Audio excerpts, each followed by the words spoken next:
कि इंडिया साहब जरे वो अपने आप को दद्दा समझता है। बीसीसीआई को ये लगता है कि हम पाकिस्तान को बुला लिया करेंगे और पाकिस्तान नहीं जाएंगे।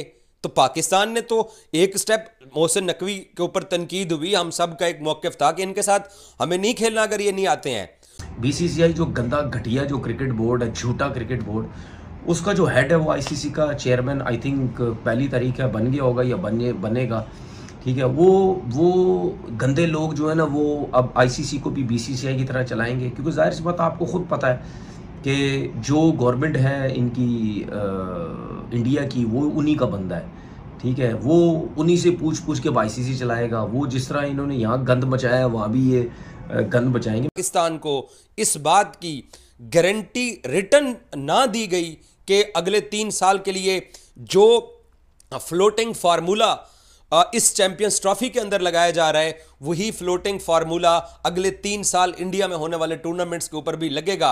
अगर इसका एग्रीमेंट नहीं होता तो पाकिस्तान, ये अभी भी माइंड में है पाकिस्तान के कि अगर आपने हर चीज़ ही हमसे छीननी है और उसके जवाब में हमें कुछ नहीं देना, तो फिर पाकिस्तान इंडिया की गेम्स से भी पाकिस्तान विड्रॉ कर लेगा और के लिए। बाकी यहाँ पर रेंडी रोना गलत लफ्ज नहीं समझना, यहाँ पर रेंडी रोना यहाँ पर ये हो रहा है कि जय शाह के आते ही आखिर क्यों उसी दिन के अंदर आप कह लो चैंपियंस ट्रॉफी का अनाउंसमेंट हुआ कि ये हाइब्रिड मॉडल में हो रही है, आखिर उसी दिन ही क्यों यहाँ पर जो है आईसीसी प्रेशर में आया, उस फैसला किया। मतलब जय शाह ने आते ही पाकिस्तान के खिलाफ अपनी चाल शुरू कर दी है, अपनी जो शिकंजे हैं, अपनी जो वो डोरे हैं वो पाकिस्तान के लिए कसना शुरू कर दी हैं और अब पाकिस्तान के सर के ऊपर बहुत बड़ी मुसीबत की तलवार अन पर। तो भाईजान इतने दिन पहलू में शोर था, रात को मिठाइयां लुडियां डाली गई, खुसरे नचाए गए, खुसरियां नचाई गई, झुक गया पीसीबी, सरेंडर कर दिया, पैसा ले लिया, पता नहीं किस किस की ले ली।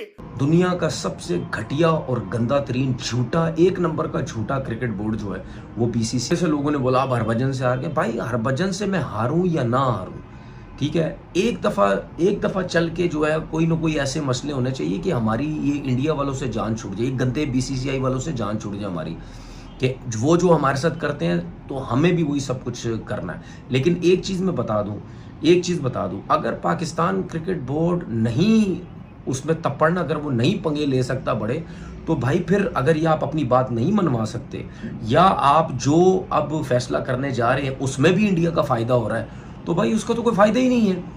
कह रहे थे कि हाइब्रिड मॉडल नहीं होगा, ठीक है, उस मॉडल के तमाम लोग अब छुप जाएं उनकी ऐसी की तैसी, मतलब वो कोई और हल नहीं था ना, तो हो गया एंड यहाँ पर आगे।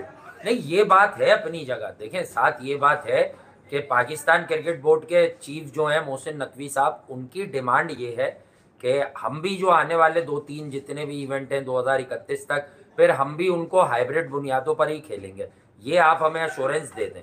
जा रहा है वो होंगे जी बाहर 3 मैचेस, फिर सेमीफाइनल भी बाहर होने जा रहा है, फिर फाइनल भी बाहर होने जा रहा है। तो दाऊद साहब यही फार्मूला अगर आपने एक्सेप्ट करना ही था तो फिर इतना मारा मारी क्यों, इतना रोला क्यों डाली? देखिए हम यहाँ पे 2-2.5 महीने पहले कह रहे थे कि हल यही है कि आप ना इंडिया जाओ ना आप कहो कि भाई इंडिया आए, क्योंकि पॉलिटिकल इशू है। जाहिर है इंडिया कह रहे हम पाकिस्तान नहीं जाएंगे, आप कह रहे हो ठीक है हम फिर इंडिया नहीं जाएंगे, और यही एट द एंड सोल्यूशन था। अभी जो रिसेंट अपडेट है आज की वो ये है कि पीसीबी ने मौका दिया है और ये आईसीसी को कन्वे कर दिया गया मैसेज। और ये अगर आप एक अनबाइस्ड होकर भी इस मुद्दे पर बात करो, सबको पता है बीसीसीआई की सुप्रीमेसी का, बीसीसीआई की पावर का, हम पहले भी बात कर चुके हैं कि माइनस इंडिया ये बच्चों वाली बात है जी, के चैंपियंस ट्रॉफी इंडिया के बगैर हो जाएगी। हमें पता है भाई ब्रॉडकास्टर्स हैं, स्टेक होल्डर्स हैं, ये फजूल बातें हैं। लेकिन बात ये है, ये आप आज कैसे कह सकते हो कि यार, और मतलब अगर आप इंडिया के फैन भी हो, अगर आप कैसे बात बोल सकते हो कि भाई हम तो पाकिस्तान नहीं जा रहे, हमें तो पाकिस्तान के साथ पॉलिटिकल इशू है, उसकी वजह से सिक्योरिटी इशू है, उसकी वजह से और मसले मसाइल हैं, तो फिर आप कैसे कह सकते हो कि यार लेकिन पाकिस्तान हमारे यहाँ खेलने आए।